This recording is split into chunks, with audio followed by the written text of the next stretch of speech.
വാനപ്രസ്ഥാശ്രമം തിരഞ്ഞെടുക്കണം. കാട്ടിലേക്ക് പോകണം എന്നല്ല ഇതിന്റെ അർത്ഥം. നമുക്ക് ഇന്ന് കാട്ടിലേക്ക് പോകാൻ കഴിയില്ല. കാട് എന്ന പദപ്രയോഗം, വാനപ്രസ്ഥം എന്ന് പറയുന്നത് വനത്തിന്റെ ശാന്തത, വനത്തിന്റെ സൗന്ദര്യം നമ്മുടെ വീട്ടിൽ ഉണ്ടാക്കിയെടുക്കുവാൻ കഴിയണം.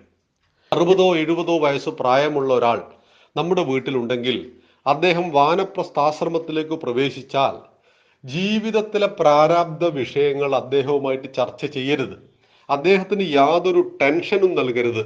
പ്രശാന്ത സുന്ദരമായ മനസ്സോടുകൂടി ജീവിക്കുവാൻ അദ്ദേഹത്തിന് കഴിയണം.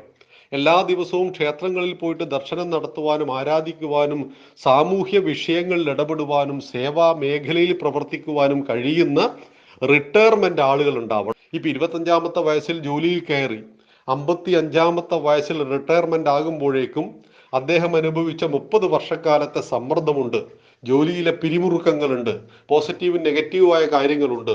ഇതെല്ലാം കഴിഞ്ഞ് റിട്ടയർമെന്റ് ലൈഫിലേക്ക് വരുമ്പോൾ തീർച്ചയായിട്ടും ഭാവി ജീവിതം സുന്ദരമാണ്. എങ്ങനെയാണോ തൻ്റെ അച്ഛനും അമ്മയും വളരെ സുന്ദരമായിട്ട് ഈ കുടുംബത്തെ മുന്നോട്ട് കൊണ്ടുപോയത് എന്ന് മകനും മകൾക്കും ബോധ്യമുണ്ടാവണം. ആ രീതിയിൽ മുന്നോട്ട് കൊണ്ടുപോകണം.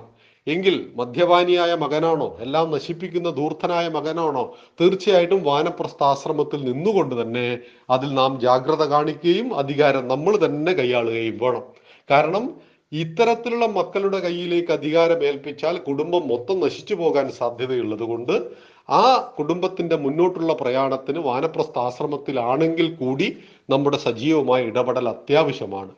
ജീവിതത്തിന്റെ സായാഹ്നങ്ങളെ സന്തോഷപ്രദമാക്കുക, സേവന കാര്യങ്ങളും ആധ്യാത്മിക കാര്യങ്ങളും പഠിക്കുക, മനസ്സിലാക്കുക, അധ്യാപനം ചെയ്യുക. പലർക്കും പലതും പറഞ്ഞു കൊടുക്കുവാൻ അറിവുള്ളവരാണ് പല റിട്ടയർമെന്റ് ലൈഫിൽ നിന്നും വന്ന ആളുകൾ. അവരനുഭവങ്ങളുടെ അറിവുണ്ട്, അവർക്ക് പഠനത്തിന്റെ അറിവുണ്ട്.